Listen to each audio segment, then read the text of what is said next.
Nous sommes au défi numéro 2 qui est le défi de l'insuffisant, du pas assez. C'est-à-dire, je n'ai pas assez d'argent, donc la pauvreté. Je ne suis pas assez aimé, je n'ai pas assez d'amour, je n'ai pas assez d'attention. J'en ai, mais ce n'est pas beaucoup. Je n'ai pas assez d'argent pour répondre à mes charges qui sont pour moi des obligations. Comme nourrir mes enfants, c'est une obligation de payer ton loyer. Et Dieu veut résoudre le problème. Mais lorsque tu es un croyant qui n'a pas les moyens pour répondre à ces attentes-là, ou dont les ressources sont très faibles par rapport à ces projets, tu peux dire que tu es dans une épreuve. Mais tu es dans une épreuve qui est l'épreuve du pas assez, l'épreuve du ce que j'ai n'est pas suffisant. Alléluia. Qu'est-ce que tu dois faire? J'ai une bonne nouvelle pour toi, c'est que Dieu va changer cette situation-là en abondance. Lorsque la galère frappe à ta porte, ne crois pas que ton miracle, ça sera de sortir de la galère. Non, ça sera d'avoir de l'abondance. Sortir de l'épreuve, ce n'est pas payer ton loyer régulièrement. Sortir de l'épreuve numéro 2, c'est avoir des ressources toi-même pour payer le loyer d'autres personnes. Qu'il en soit ainsi dans ta vie, dans le nom de Jésus. Alléluia. Tu n'es pas suffisamment aimé, tu n'as pas suffisamment de paix dans ton foyer. Quand tu sors de cette épreuve, tu as abondamment de biens pour donner à d'autres personnes. Que cela soit ton partage au nom de Jésus. La première des choses, c'est vaincre la mentalité de l'insatisfaction. Parce que si tu demeures insatisfait, c'est-à-dire tu n'es content de presque rien, tu n'es pas content des gens, tu n'es pas content de ton travail, tu n'es pas content de ton boss, tu n'es pas content de ta collègue, tu les trouves trop bizarres, tu es insatisfait.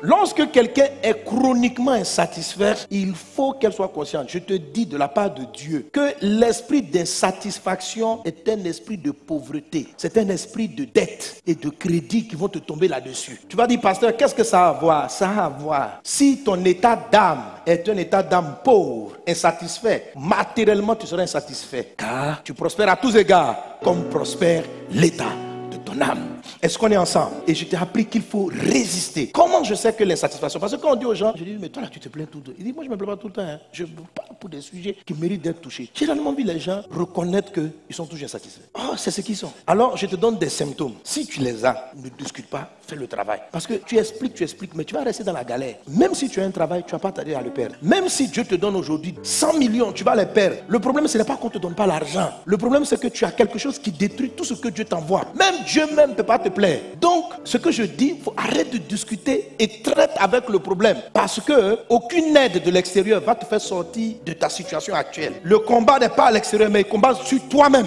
Amen. Comment tu sais? Si tu es toujours en colère, est-ce que tu t'es énervé hier? Si dans la semaine là, tu as eu 3 colères sur 7 jours, c'est qu'on peut te classer, qu'il y a un esprit de colère qui te fatigue. Est-ce qu'il t'est arrivé de faire 1 mois sans crier contre personne?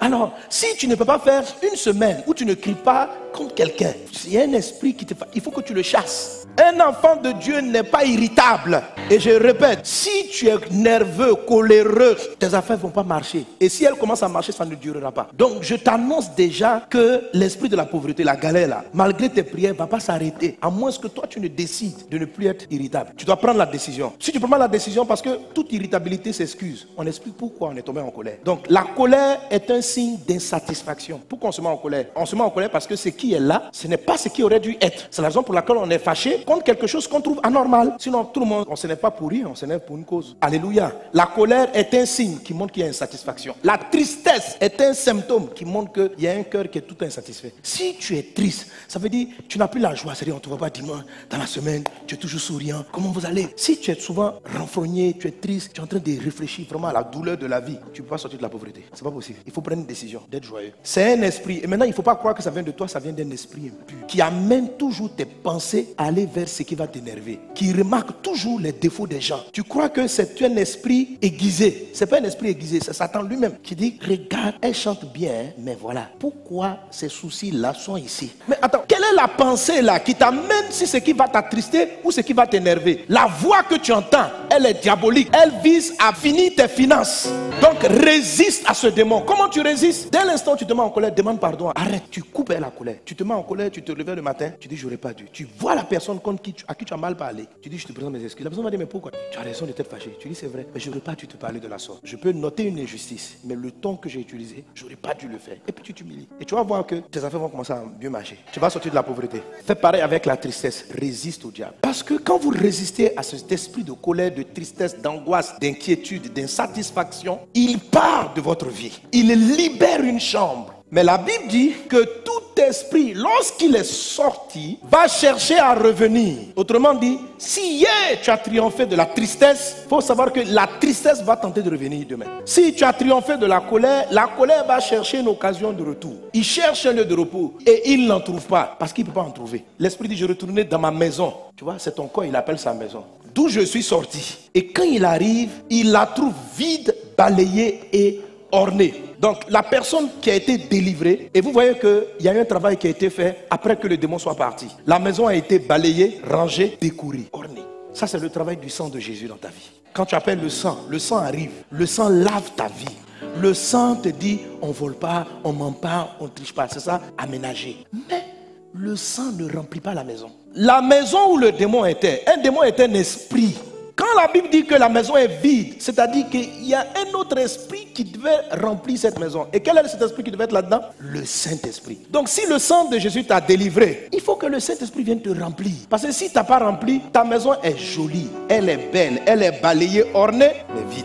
Alléluia. Et un esprit impur, lorsqu'il est dans la vie d'une personne, se manifeste par des idées comme la colère, la tristesse, l'angoisse, c'est son travail, ou bien des maladies. Donc quand il part et qu'il essaye de revenir, si c'était un esprit de colère, il faut qu'il trouve que tu es rempli de paix. Tu comprends? Chasser la colère est une chose et se remplir de paix c'est une autre chose. Quand on chasse l'esprit de pauvreté, ça ne veut pas dire qu'on devient riche. Si l'esprit de pauvreté est parti, il faut qu'on ait trouvé dans ta vie maintenant la richesse. Si on vient et il n'y a plus d'esprit de pauvreté, mais tu n'es pas devenu riche, la pauvreté dit, mon gars, la maison est vide, balayée, ornée, et l'esprit vient se rasseoir à nouveau. Être délivré de la colère ne veut pas dire être rempli de la paix. On chasse l'esprit de colère, mais si ta maison n'est pas remplie du Saint-Esprit paix, du Saint-Esprit calme, la colère peut reprendre place. Donc quand je chasse un esprit, il y a des vertus à développer. Il y a le fruit de l'esprit, qui est la manifestation du Saint-Esprit à rechercher. Sois rempli du Saint-Esprit au nom de Jésus. On a prié pour chasser les démons, tu as été délivré. Tu vas te rendre compte que ce qui t'énervait hier ne t'énerve plus aujourd'hui. Tu as dit, pasteur, c'est extraordinaire votre message là. Avant, si un chauffeur me faisait ça, la manière dont il a mal conduit là, j'allais baisser ma vitre. Non, mais c'est un chauffeur, c'est que tu tues les gens dans la ville. C'est à cause d'eux.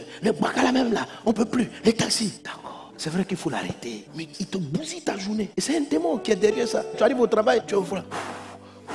Et tu rates des dossiers. C'est pour ça que tu deviens pauvre. C'est à cause de l'esprit de la colère. Donc il faut que tu paralyses. Tu vois, il faut arrêter que Satan possède les gens pour venir te fatiguer. Il faut cesser ce genre de bataille. Est-ce qu'on est ensemble? Amen. Mais une fois que l'esprit est chassé, il faut que quelque chose d'autre te remplisse.